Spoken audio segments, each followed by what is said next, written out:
UK Prime Minister Liz Truss has resigned after being in office for 45 days. It's being reported by the BBC at the moment that Liz Truss is to resign as UK Prime Minister after 45 days in office. These are pictures coming in right now from 10 Downing Street.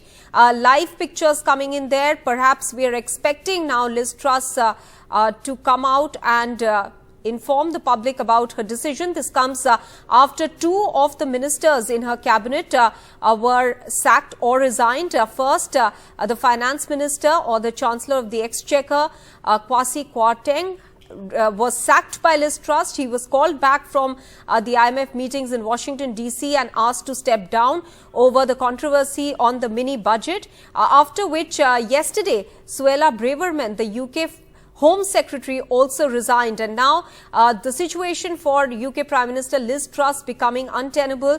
She's expected to resign as well. Let me go across to Nidhi Razdan for more details. Nidhi, this perhaps on expected lines, but absolutely shocking there for the people of UK. Within 45 days, the new Prime Minister is set to put her resignation in. Absolutely, Maha. In fact, the pressure had been growing on Liz Truss to step down over the last few days. We've seen a very, very chaotic period in which she has been Prime Minister of Britain. She took over 45 days ago. She got a bit of a breather, essentially, because she was supposed to be announcing all these big economic plans, etc. But then Queen Elizabeth II died, and the UK went into this long period of mourning, which lasted for nearly a couple of weeks.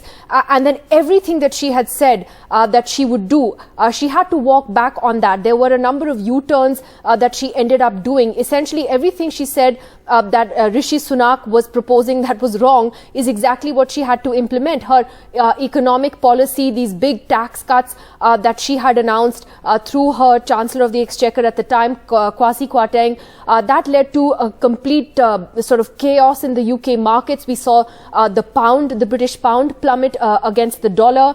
There was complete chaos in the UK markets, and in fact, many Tories who had supported her in that race against Rishi Sunak for the prime ministership, they pointed out that actually what Rishi Sunak said was correct. He had been warning that there could be this kind of economic chaos if the UK went ahead and followed her economic plan, which, he had described essentially as a fairy tale.